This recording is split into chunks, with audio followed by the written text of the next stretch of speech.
How was that? It was very good. Thank you. Bit of a depressing start to the episode, but we need to be on theme, and I was running out of ideas and we needed to tie this back to the Hunger Games somehow. And the other option was me singing the Hanging Tree song, and that didn't feel appropriate. We'll save it for the next one. Yeah, although now we have just ruined it, so maybe people won't come back because they don't want to listen to me singing the Hanging Tree. Or maybe they will come back to check if we did that. That is very true. And then everyone will just make fun of me. Yeah. That will be worth it, I think, for them. And for you. I make fun of you on a daily basis. That is very true. You do make fun of me on a daily basis. That's my love language. I like it. We've discussed before, I like it when you're a bit mean to me. Yeah. As your taste in books reflects. Yeah, exactly. Yeah. Yeah, there's nothing... End of the episode. We'll dive into it at some point in the future, but today we are diving into something else. However, before we begin, what have you been reading this week? Well, I'm so glad you asked after that little comment. So what I have been reading, I finished Catching Fire, which we will talk about today, and then I read The Wings That Bind by Briar Boleyn, which is the third book in the Bloodwing Academy series. If you haven't read it, it might be a bit of a squeeze for you to get it in before our next book club episode, but I believe in you all, that you are capable. So if you haven't, then please go and read that book as part of our book club on Fable. I finished that. I won't go into that because I don't want to ruin a whole episode. And then, ladies and gentlemen, we have finally made it. After 4 months of me talking about Rena Kent and the reading order to get to the Legacy of Gods, last night I started the God of Malice. So war is over. I have made it. And I'm so happy to be here already. I thought we already talked about it. I thought you already said that you made it. Well, I'd made it, but I hadn't actually started yet because we've been reading the Hunger Games. Okay. So I've been like so desperate to start. So when I finished Mockingjay, I was like, I've got about a week until there's a bunch of new releases next week. King of Gluttony and is it called like The Ballad of Falling Dragons or something, comes out next Tuesday. So I thought, I've got a week of where I can just literally read whatever I want. So it is the time to be getting you can through still it. read whatever you want, even if those books are released. You know that. I know, but I hate when FOMO. Everyone else is reading it and I'm not part of it. So. Yeah. I am going to try and probably squeeze in 2 of those, I'd say, before. And honestly, I'm so excited to be here. And it's very dark and twisted already. And I'm having a great time. So I'm a happy girl. Lovely. Yeah, and I won't go into the details because it's not... this isn't the place for that, I don't think. It's not family friendly. No, it's very unfamily friendly. But if you're a dark romance girl... I need more dark romance girls in my life because Olive doesn't divulge, and I need people to talk about this without like judgment.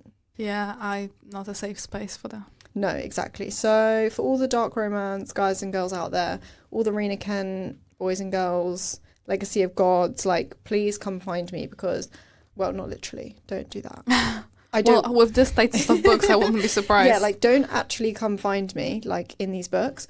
But come find me on TikTok because I need to discuss with all the other dark romance guys and girls out there because you need an outlet. I do, and my problem is that contemporary romance is now boring for me because it just seems so like flat and dull because there's no high stakes, there's no like red flags. It's all just like very safe, and you know what I mean. They just feel a bit. I don't know how we're going to find a Christmas book for this year. All right, well, that sounds promising. Yeah, but that's where I am. So, again, won't go into details, but hopefully I'll get to come back and tell you that the 37 books or whatever it took me to get to this point have been worth it. And also, actually, one thing, I don't know if you've seen this on TikTok, is that I'm also waiting for a Claiming 10 release date. Everyone is, like, clowning on TikTok. Right. For the Chloe Welsh. Yeah. Like literally it feels like Reputation Taylor's version. Right. But just like all over my For You page, like everyone's like, oh my God, it's going to be this day. It's going to be this day. Like everyone, it's giving Taylor Swift releasing an album. Speaking about clowning and book releases, what do you think Fourth Wing book 4. Not Oh my book God. 4 will be. Yes. I kind of hope it's a prequel, you know. Some people are saying they want it to be the 12 hours, but like it's not going to be that because that just ruins the plot of the 4th book. I would love for it to be either like a Xaden prequel, like before meeting Violet, like when he obviously takes on the responsibility for the other marked children, or I wouldn't mind a mum and dad Sorengale prequel. I think that would be quite good as well. What are you thinking? Do you have any theories? I don't think it will be anything exciting, to be honest. I think it's going to be the graphic novel or a coloring book or something along these lines. No, I think she's confirmed that it's not. It's not? No, I think, I could be wrong. My source is TikTok. But I think she has said, like, it's not like a graphic novel or, like, it's actually a book. Well, not a book, it's a novella. Right. So I don't think we'll be love story of mum and dad, though, because I think it's too crucial to the context of what is happening with Violet. Yeah, that is true, actually. So I think we might have prequel, like the revolution or like his dad's POV or something. Yeah, that's a good one, actually. Yeah. His dad. Maybe his dad and his mum. Yeah. I would love a Xaden prequel. Like when he first goes into Basgiath or something like that. I think that would be quite cool. Or maybe like Jacinia, I don't know. Something like that. But well, we shall see. I'm definitely thinking it's prequel, September, though. isn't it? Yes, September. I want to say like the 27th or something is like screaming out to me, but I could have fully just made that up. So no, that's George's birthday. That's why that date. It's a Sunday, so it's a bit random. random. So it won't be that. Maybe so it'll be 29th. 29th, maybe. Yeah. That's. I feel like it's the 20-something. Yeah. Or it could be the 22nd. No, I think it's 29th. Yeah, it's got to be a Tuesday because these always come out on a Tuesday, which is really, really annoying. But there you go. But anyway, what have you been reading this week? Well, I'm not gonna elaborate really because, I've been in a my Hunger Games era. So I finished Catching Fire, Mockingjay, and I also started the Wings That Bind. Yeah. So we are on a similar track here. I know, and they are really on the same page. Yeah, and they are very much podcast related. So let's just jump in.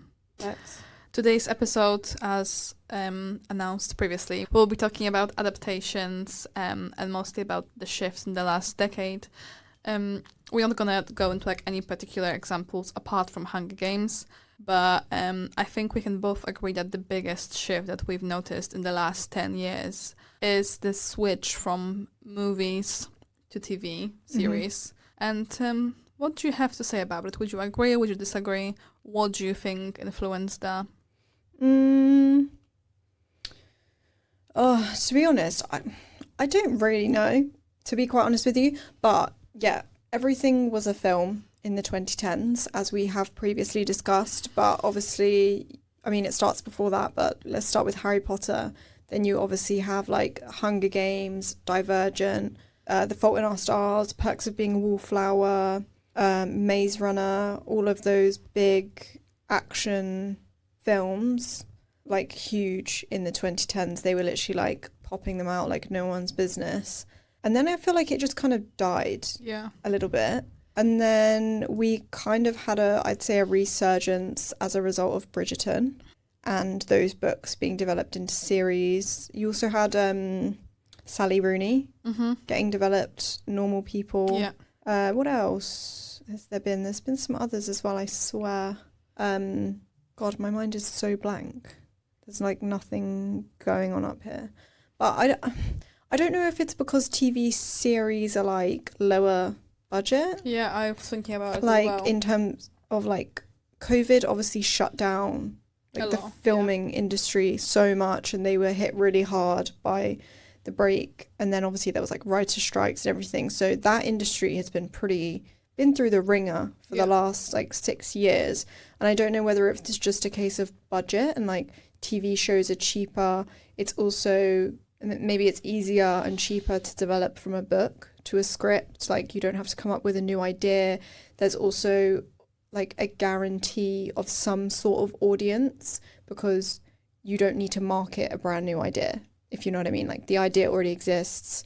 So you can use the book. There's a book audience. Like maybe it's easier to secure investment, things like that. So maybe that's why, and possibly it's easier for storytelling because books do tend to be in chunks. I don't know, like maybe it is just easier to develop that into a script compared to a film. But I don't really know, to be honest. What do you think? I think it's also just has to do with the uprising of series as like book series. Yeah. Because then you have guaranteed audience for a certain amount of time. Yes. Yeah. And I don't know the monetary value. But also on top of that as well, I think we also now having this uprising of the streaming services as well. Mm-hmm. And I think it's, again, a little bit, as you said, that you have guaranteed like based audience, so even people are not gonna like the series. So I think it also might be actually, because when we started talking about it, I was looking from the point of view, we want to adapt the book, which avenue should we go, book, film or TV series? But now I think about it from a perspective of a person who works for the TV, to be like, what can we do? Do you know what I mean? So it doesn't come from the willingness of bringing books to screen, but more of what's gonna be a good investment for the service. Yeah. Because you have a guaranteed audience, as you said, that even if it's gonna be rubbish, and they can always cancel it later as well. Yeah. So it's like a kind of risk worth taking. It's a good investment. Yeah. And I also think, like, and this is no disrespect to TV shows, but our expectation, I think, as a viewer of a TV show is lower in terms of, like, the production side of things. So if you're going to the cinema to watch something, like, let's use The Hunger Games as an example, like, the new trailer for The Sunrise on the Reaping, like, that's a huge production just in that trailer. And, like, the budget that would have gone into that, like, the costumes, like, the whole, like, cinematic effect obviously costs way more than, like, something like Normal People. Yeah. Where it can just be, like, two kind of lower paid actors literally just, like, in the streets. Do you know what I mean? Yeah. So I think that's part of it, that it's just easier. And it's almost like with these streaming services, series and TV shows and film, they've almost become like fast fashion in a way. Whereas before, like, going to the cinema was like not a luxury, but kind of a luxury. It's like an experience, isn't it? Whereas now everyone just does it in their own home. Like, you're on your phone half the time anyway. Like, it doesn't need to be this like spectacle. Massive, this production. And our attention span is so bad now that I also think that TV series are easier for us to digest with that in mind, because with cinema, like, the world building and stuff, there's a lot going on in like a 2-hour time slot. Yeah. Whereas in a series, let's say you've got 6 episodes, like a lot of these do, 6 to 8 episodes. You only need to keep my attention for like 8 hours, but it's split out over, and it's a lot easier to digest and stuff. So I think that's also part of it as well. It's like the way that we interact with media now is really different to like 15 years ago, when we actually like could sit without our phones in our faces for like 2 hours. Yeah. And I think sometimes films because of that, they require more thinking. They seem to be a bit like deeper, if you know what I mean. Yeah. Like thought-provoking, because they have to put so much into that 2-hour slot. Yeah. But let's be honest, we are like just, talk about it so much, but it's probably very simple answer. It all comes down to money. Oh yeah, it does, which is just fun sad. It's fun to, Yeah. On that though, like 2010s, we were completely dominated by film. Do you think of any of the big ones that some of them would have actually worked better as a series rather than a film? Like being able to have a bit more time to build the story arcs and stuff and build on character. Do you think that any of them would have worked better? Nothing comes to mind, to be honest, from that period. Because some of them were also just standalone. Lots of them were. Mm-hmm. So I don't think there was a really necessity for that. But I don't know. What would you say? So I originally thought no. But then I talked about it with Cal, and he said that he thought Hunger Games could actually work really well as a series, because there's so much detail in the books that gets lost, and a lot of like backstory around like the districts. Like, you kind of do almost like a whistle stop tour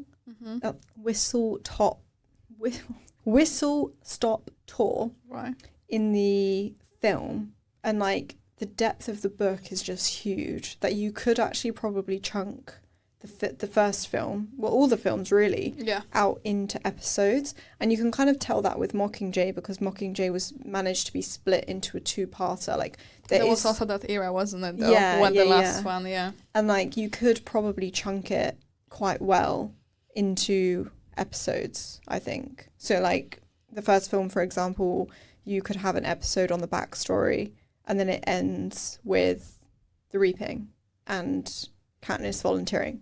Ends. Then I'm like, oh my god, what happened? She got raped. Then go into the next episode, they're like on the train, they do like the Capitol, but you know what I mean? I think it could still be split, but obviously you need to create some sort of like hype for the next one, if you know what I mean. Yeah, but I also feel like that would kind of, the best way I can describe it, now again when we talk about it, I feel like books used to, the big ones as well, like used to have a message. Mm-hmm. And I think like now it's also mostly for entertainment, which is fine. But I also think that's the difference between a movie and TV series. I see your point, but then I do disagree on some examples. Like what? Like Heated Rivalry. Yeah. Because there is. But then I suppose I get your point. Like, I don't know how many people watch that and really like deep it. Think about it. Yeah, that's like, what I mean. Yeah. Once I think it's just about the statement. Yeah. Yeah, that is a good point. I get. Yeah. Oh, yeah. Oh, yeah. I do know what you mean about Hunger Games, because I think we would like to... I think this is also the reason why TV series... Like, people are more in favour of TV series because, for example, with Harry Potter, I feel like they just wait for diving into the details and, like, really squeezing out the most of it. From the story. So I do get that. And I think, like, it will be similar with Hunger Games, that you would like a bit more...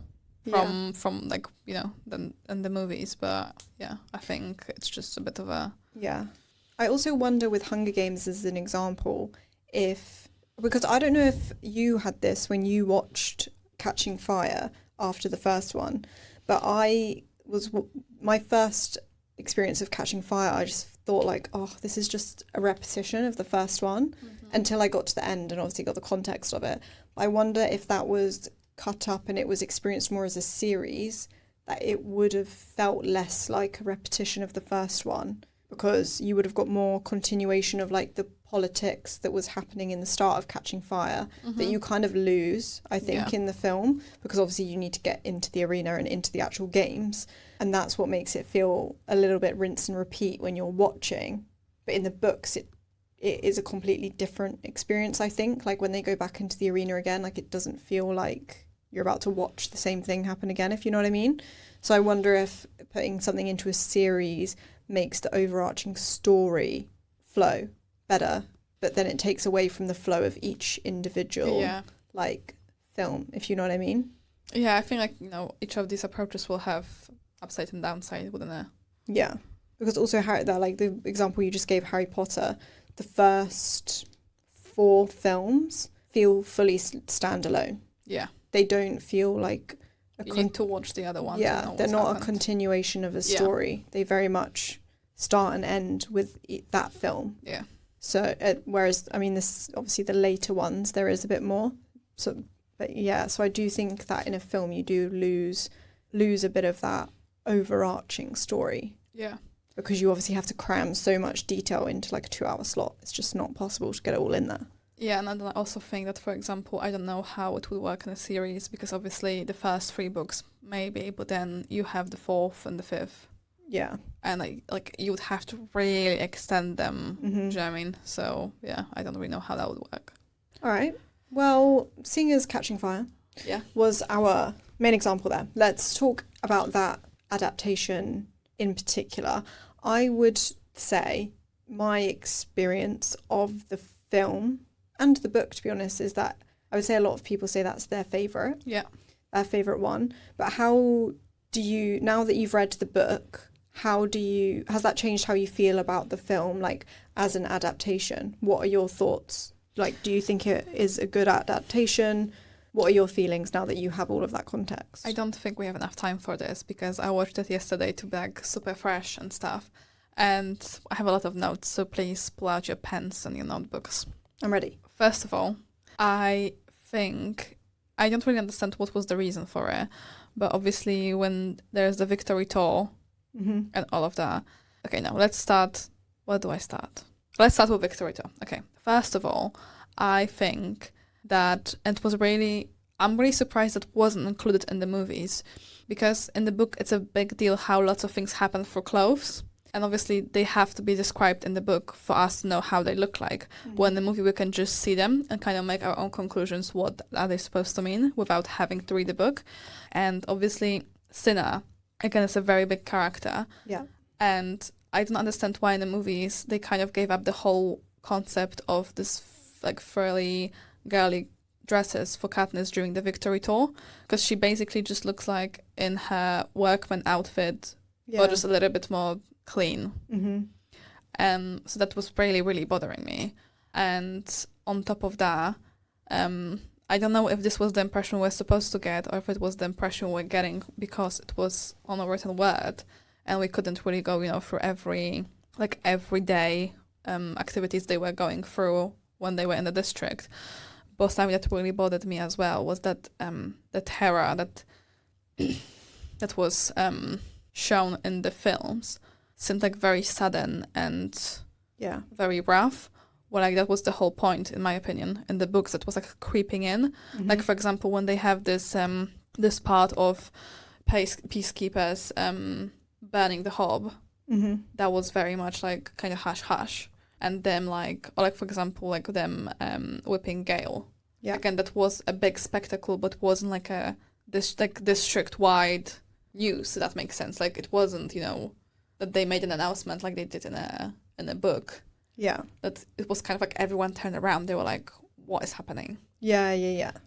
There was like a big statement. No. Yeah, I get. Yeah. I think that. Yeah, because you obviously have to get to the point where they're in the arena for like timing within the film.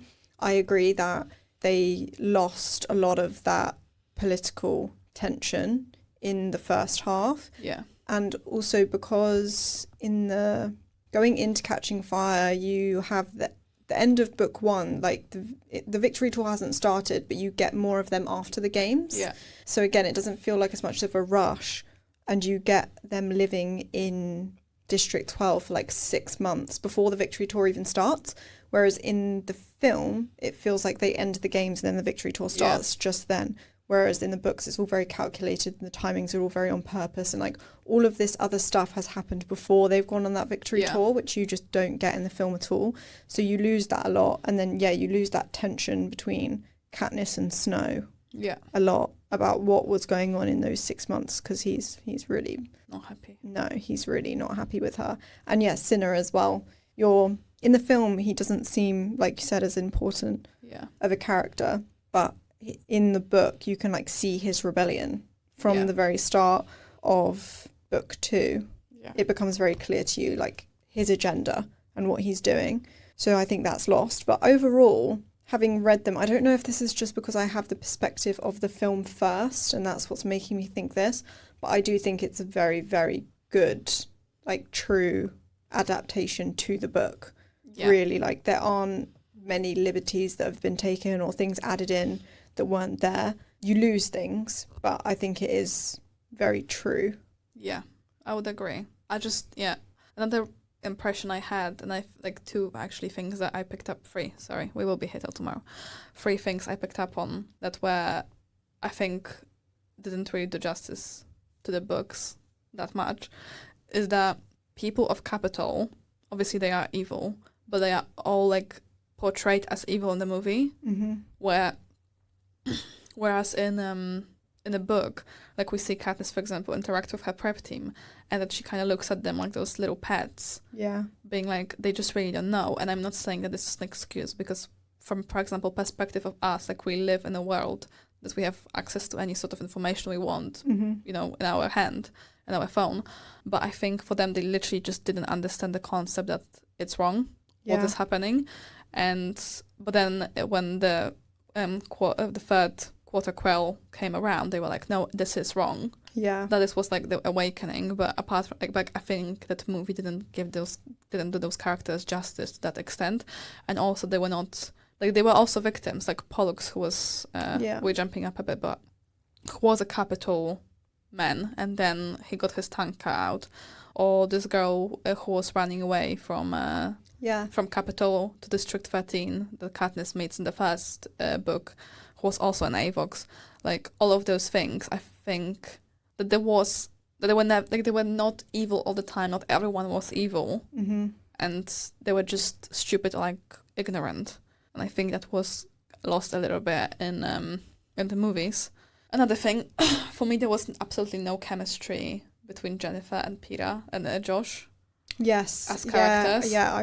That was going to be something I was going to say. Yeah, which I think did injustice of their relationship. Yeah, I agree, because I think, and I don't think we really talked about it in the last episode, but in the film, when she obviously discusses with Haymitch about, if Peter gets chosen at the reaping, then Haymitch is going to volunteer to save Peter. In the film, it comes across that Katniss is doing that because she feels he's not capable. I think, in the films anyway. But in the books, it's very clear to you that it's like she literally thinks he's like the best person in the world, and he's so good that he deserves to live, and she will do like anything she can because he is like such an incredible person, and she knows like he deserves like to live. He doesn't deserve to suffer, and she will do anything for him to like protect him for that reason. But I think in the film it comes across like she's almost like his protector, and she's and it's a very difficult relationship to understand from the film, that they end up in a relationship together, from my point of view anyway. But now, having read the books, like I get it, and like I see that she has those feelings, and like it is more than, like, don't get me wrong, they are trauma bonded. But in the film it comes across that they just end up together because they're trauma bonded, and she was so angry at Gale, so then she just ended up with Peter by like consequence. But in the books you really feel like, she actually like really cares for him, and she literally thinks he's like the best thing since sliced bread. Did you get the pun? Yeah. And also on that note, I agree, and it's not that she doesn't love Peter or she never sees him in a romantic way, but she's more like, I was told to feel this, to show that I feel this way about him, which makes me not know if I do. Because I never had this opportunity to either pursue something with Gale or even explore the possibility of pursuing anything with Gale. And then I was just thrown into this relationship. And I agree. It really just looks like, for example, when it's like, when Snow like shakes his head and it's like, it didn't convince me. I'm like, no fucking shit. Like, she really didn't look happy. So I think it's better to be in her head to kind of see the struggle. Because some of it you can't just act, like it's not an insult on Jennifer Lawrence, but obviously this is literally something that you kind of stare at the wall blankly and think of. You can't do anything with it. I agree. And obviously in Catching Fire, like, she is doing it for the camera, but in the film it comes across that that's all she's doing it for, and there isn't it doesn't feel like she has those feelings, even though like she is doing it for the camera, but like she does also have feelings in there as well, and she's like very conflicted by her feelings. And that's just not something that's possible to like show through someone's facial expressions. Like, you really need to be told like, this is what I feel, basically. And I think you get that way more in Catching Fire, especially when they're on the beach and she like kisses him and she realizes that like, this is different, like I actually like want to kiss him. I actually want to do this, like I'm not doing this for the cameras anymore, like. So I think that's lost, which is a shame, because I think their relationship goes a lot deeper than I think what the film portrays anyway. I agree. Another thing I had a problem with, not a problem, but I wasn't happy about it, like super happy, is that we had the background of Plutarch and Snow talking about the games and what to do with Katniss. What, in the movie? The movie? Yeah. I can't even really remember it, I really should have brushed up. I just didn't have the time. So he basically comes to him and he's like, I want her gone. Yeah. What do I do? And at first, he kind of plays it. He's like, oh, you know, we have to send her on the store. She has to show that she's one of us. And that's also why those executions are so public in the movie. Because in the books, for example, when this old man from District 11 is killed, the only reason why Katniss and Peeta see it is because they come back for the flowers. They were not supposed to see that. Whereas in the movie, they go out into the crowd to drag him in front of everyone. Yeah. And I think that's again like about this terror that she's not supposed to know those things. She's not supposed to feel sorry. She's not supposed to feel fueled. Yeah. And also she's supposed to look like this girl who has no idea and like doesn't care. Yeah. Because otherwise, like obviously in the movie she like run after him and be like, no, leave him alone, don't kill him. And that's not the point. She's supposed to like literally turn her back on that. Yeah. So there was that, and basically it was a lot about them, like kind of Plutarch being like, oh, we just have to play it smart, and obviously from a perspective of a person who read the book, and you know that he's an ally, it does feel a little bit like, why he didn't kill you? Yeah, like what's going on? I also thought about Plutarch, which again, I don't know if this is because I have hindsight. Do you know what I mean? But in the book, Katniss is she's a lot more of a critical thinker in the book than she is in the film. So like, you know, when he dances with her and then he like, in the book, he shows her his watch and like all of that stuff, and it's got the Mockingjay in it and stuff. In her head, when you're in her head, she's starting to like question things, and it's like she is way more like clued up on these things. So in the book, when you find out that she's rescued by Plutarch, there have been way more seeds left for you, and Katniss has already had suspicions about things not being what they seem. And in the arena, like when Mags runs into the fog and that tribute like saves them and stuff, she is questioning why they're saving her, and she thinks that everyone's trying to save Peter and stuff. Whereas in the film, that doesn't come across because you're not in her head. Yeah, but for example, with the monkeys, Peter literally says she sacrificed herself for me. Yeah, but in the book, she is actually like questioning things not being what they seem, and whereas in the film, she seems a bit more like, I don't know, blissfully unaware, but blissful is not the right word because it's not blissful at all. But you know what I mean? Like, she's way more of a thinker about these things. In the movie, they also didn't touch on her pregnancy afterwards. No. Yeah, because when they get in the arena, Fennec says, oh, new condition or something like that. Yeah. Which is like, well, like in the movie, it's just like gone. Yeah, she's just pregnant and then she's not. Yeah. Oh, wait, another thing I wanted to say about what was clever, in my opinion. In the books, President Snow is associated with White Rose. Yeah. And there is lots of gossip why it might be and all of that. But something that is very critical is that they are perfect, like polished, tailored roses. They're probably genetically amended in some way. And when you see one, you know that he has been somewhere. And something that I noticed in the movie is that they are everywhere, which is, I think, a very clever way to be like, he's watching.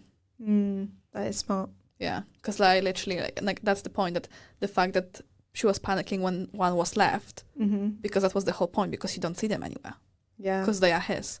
Whereas in the movie, they are in their apartment, they are on the train, they are literally everywhere. Yeah, that is good. I like that. You're very smart. Thank you. Is there anything, if you could change the film? Yes. What, if you could pick like 3 things that you would have changed, what would you choose from Catching Fire in particular? Well, I would do the dresses. Yeah. And the Victor's tour. Yeah, I also think that helps her come across younger. Yeah. As well, because I think we talked about in the last episode, she comes across a lot older in the films than she does in the books. So yeah, I'd agree with that. And like, because when she wears the dress when she's at her interview with Caesar, obviously in the film you don't have the context of all the dresses she's worn prior, like the wedding dresses. So the significance is kind of lost on you of what Cinna had actually done. Yeah. Whereas in the book, you obviously know that he like came around her house and she has to try on all these wedding dresses because they needed her to be photographed and like be in all of this footage in these wedding dresses. So that's lost. Yeah, I agree. Whereas when she gets like put in that wedding dress, like in the interview, and you know that Cinna made like those changes and stuff, it's so obviously like a big deal. Whereas in the film, like it's a big deal, but because, you know, she's displayed as the Mockingjay, but you don't really get like why it's so much of a big deal. Yeah. Because you don't have they actually went around there before with all those dresses. Yeah, and as you say, like you know that there's a dress that probably Cinna designed prior anyway, but you don't know that this dress wasn't what it's always been. Yes, yeah, exactly. That Cinna basically defaced the dress that she was supposed to wear. Yeah, that he tricked them that way. Because it seemed normal when it was in her house, but then obviously... Yeah. But she even says in the book, she's like, oh, it feels a bit heavier than last time I remember. Yeah. What else would you change if you could change anything else? Well, the age of the actors, but in general, that's not just for Catching Fire. What about you? What would you change? I think the thing that I would change, and to be honest, this is the case for the first film as well, would be to have more of the politics and just slightly less of the games. Because in the book, the games are literally like, especially Catching Fire, the games are actually kind of just like a small blip in that book. The vast majority of the book is everything that's happening in the capital, everything that's happening on the tour, because that's far more important to like the overarching political story that the Hunger Games actually is. Like, so I wish it was a bit more to that, because then I think the things that do then happen have way more impact on you as someone that's watching. Other than that, I think overall, I know we have just like criticised things we would change. I think that it is a very, very good adaptation. Yeah. And I think out of all of the Hunger Games, I would say it's my favourite of both the books and the films. I think it is the best one. Yeah. I also think on the top of what you said about having a little bit longer, especially in Catching Fire, this like build up, because I also think that it would, again, portray this terror a little bit better, and there would be just this wrestling with hope that, oh, maybe she will be okay. Maybe she will convince him. Yeah. Obviously, we know that she's not going to, but again, we are looking at it from a perspective of a person who, let's say, we don't know that the third book exists. Yeah. Kind of thing. Or, obviously, it's, as you say, it's very difficult as well to kind of make those guesses or those presumptions when the movies have been around for over a decade now. And you are a little bit like, well, it's always supposed to be that way, and you can't really get it out of your mind. Yeah. But yeah, I think it would have been like in the book, like it actually, as you say, the games are just like 80 pages out of like 400 something. Yeah. Catching Fire in particular is like super quick. Yeah. Like very, very quick, really. And there's just so much build up to it of this like back and forth, and like her like upping the game. Yeah. All the time. Like, okay, we're going to get married then. Or, okay, I will have to have his kids, like, all the time. Yeah. One thing as well, actually, that you don't get is in the book, obviously, they're, like, preparing to be mentors. Yeah. Before, obviously, because that's what they're expecting, and that's not in the film. Yeah. Like, you don't see them going through that of being like, oh, my God, like, we're actually about to do this again, but as mentors. And they actually prepare for that in the book, and that's not in the film at all either, which... as well, I think loses some of the shock factor at how late they kind of found out about the Quarter Quell.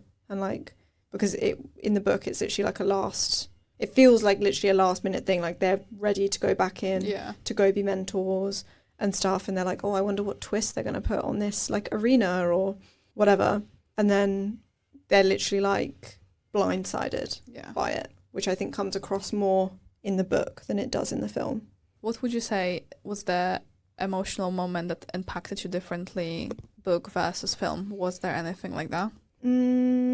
Oh, that's a good one. I think, I don't know. I need a minute. Do you have one?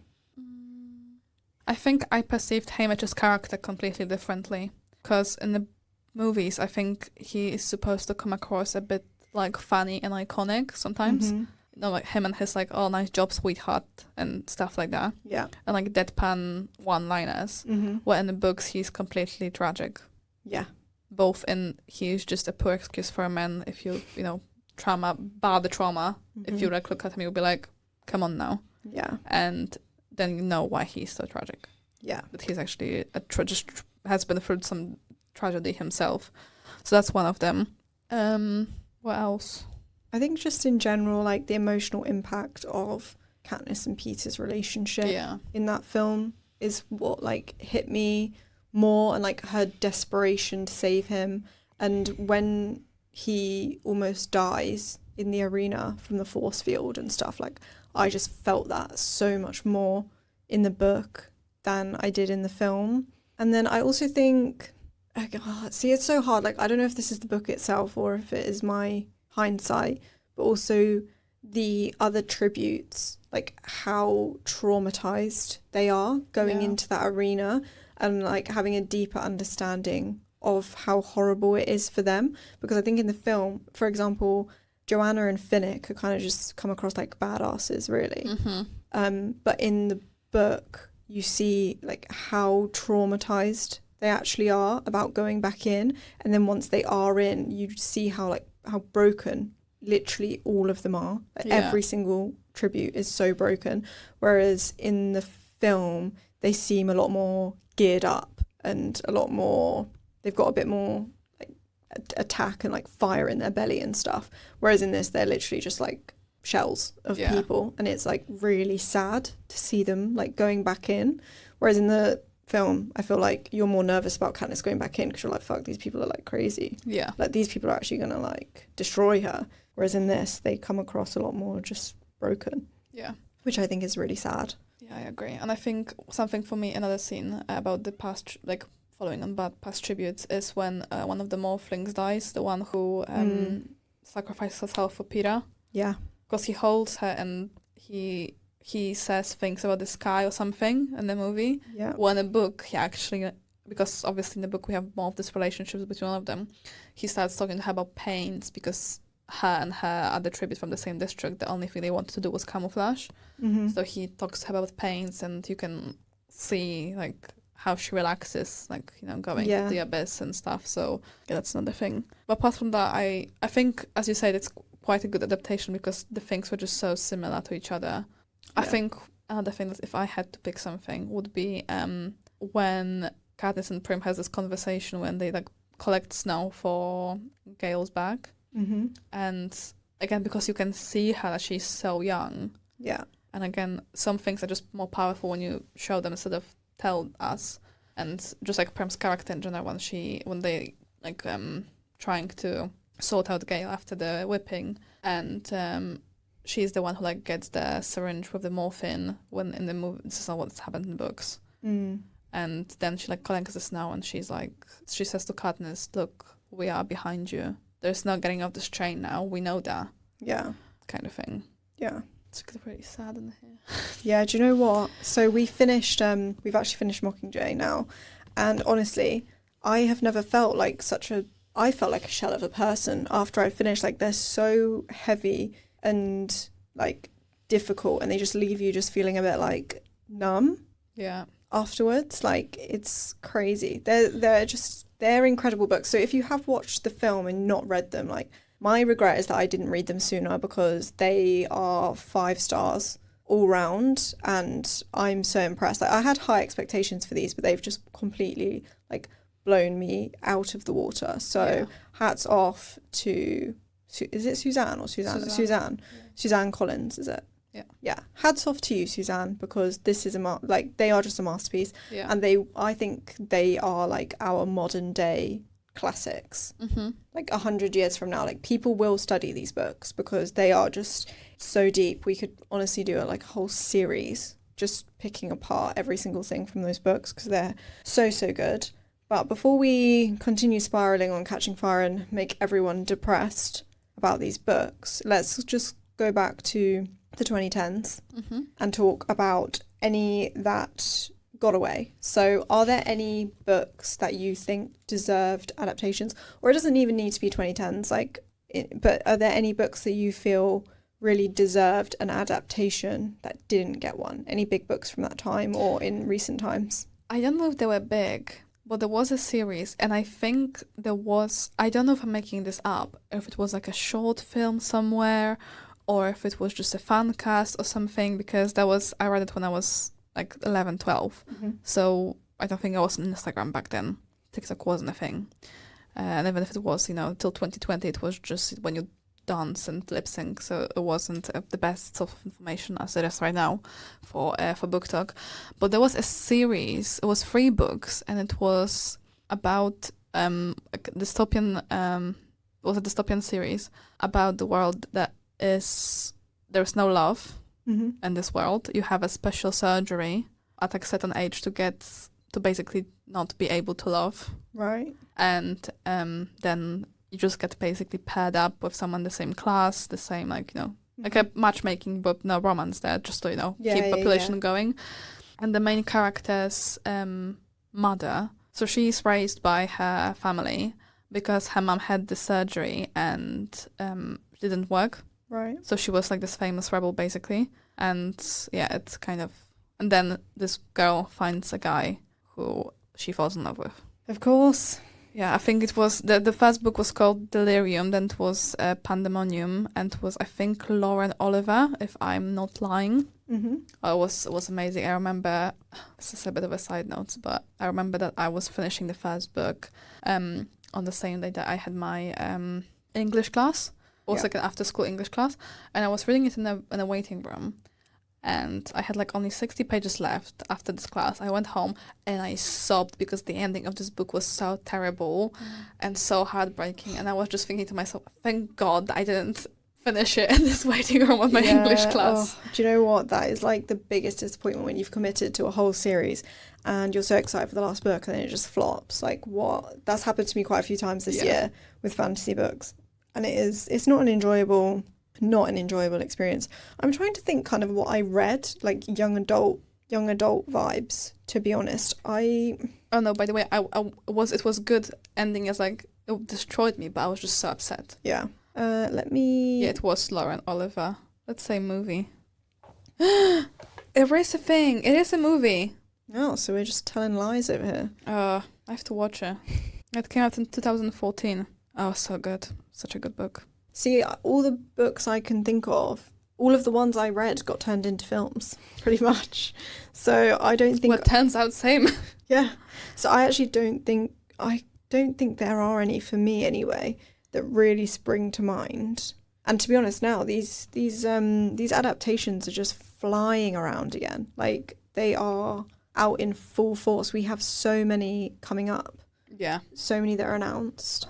We're actually taking the day off to watch off-campus out of the series. Yeah, so if you are, I don't know, I was about to invite all these people on the internet to like come hang out with us, but I'm not going to do that. No. But we are taking the day off to have a watch party for 2. What else have I... Oh, I'm really sorry. Turns out I wasn't lying. Oh, it's not The Delirium project, based on Lauren Oliver's novel, is a TV pilot produced for Fox rather than a full movie. Oh, okay. So it actually wasn't released. Interesting. So we don't have to cut that then. You told the truth. What else have I read? Is there anything... Lessons in Chemistry was made into something. Yeah, TV series. I'm pretty sure that was... Yeah, so many... I read a lot of historical fiction. Do you think... Yeah, there has some movies about that. Yeah. Do you have anything that was super bad? So, like, a really bad book, but you wished was made into a movie? Just for shits and gigs?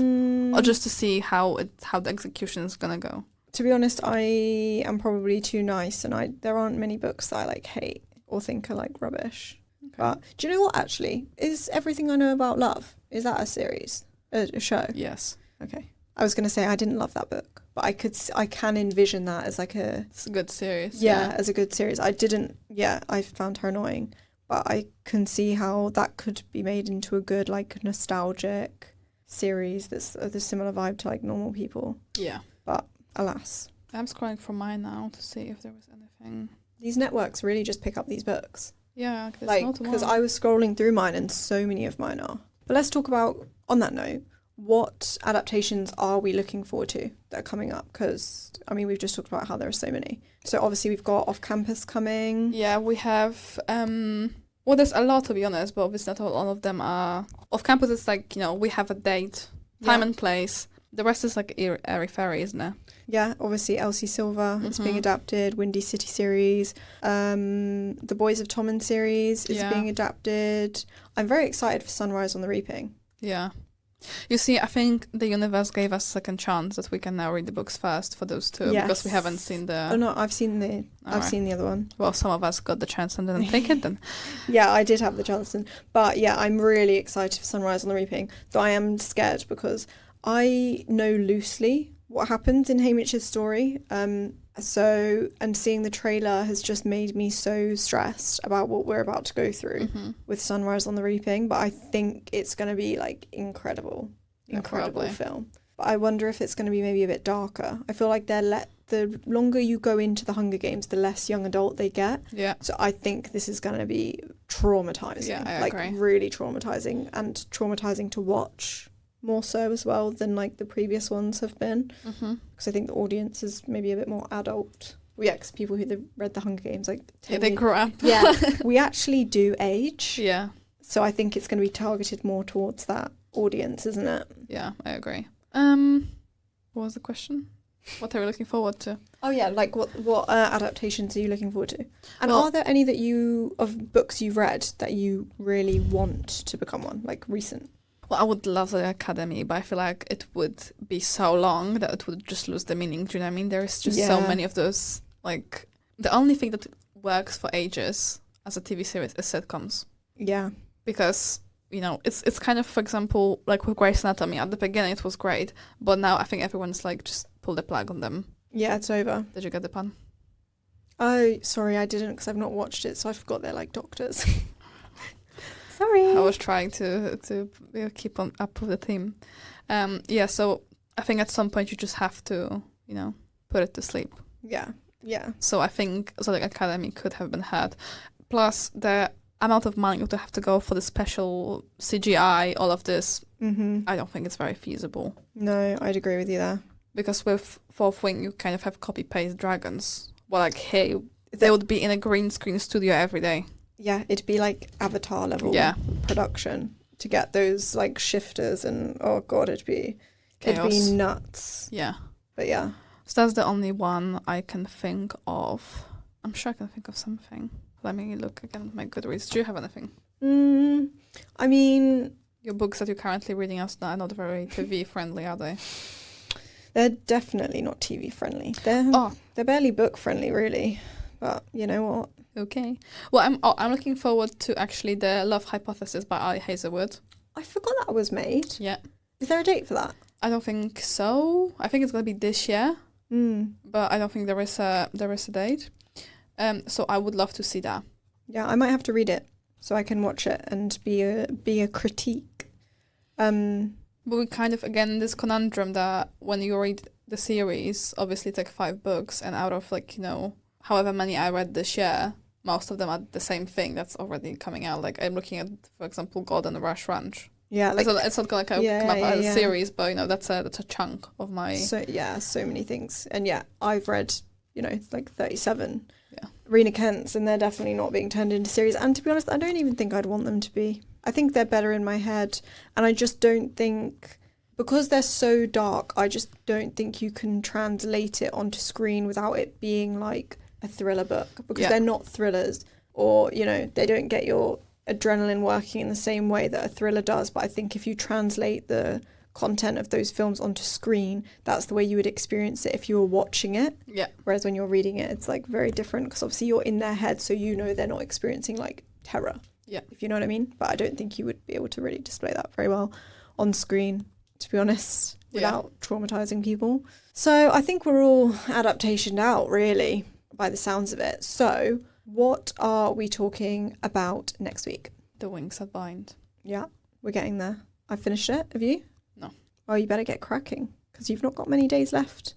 I have enough. Yeah, so next week we'll be doing that. And then the following week Are we back on Hunger Games? Yeah. Yeah, we're back on Hunger Games. We will be theming around Mockingjay, and Olive is very smart, and she came up with the concept of talking about rebellion and books with rebellion. So we'll be talking about all of that good stuff in not next episode, the episode after that. Yes. So I mean, probably we'll drag some stuff from the next episode to the episode after the next one. Almost. Probably there might be something from the Wings That Bind. Oh, the next one. Okay. But we're focusing mostly on Hunger Games, just like in the last two. You know the drill. Yeah, if you've made it to the end, like you know what's good. So yeah, make sure you come back, find the book club on Fable. I promise I'll add in my comments. Don't forget to add yours so that you can win some Literary Just Told You bookmarks. If not, we will see you in a week's time. So on that lovely note, love you, bye.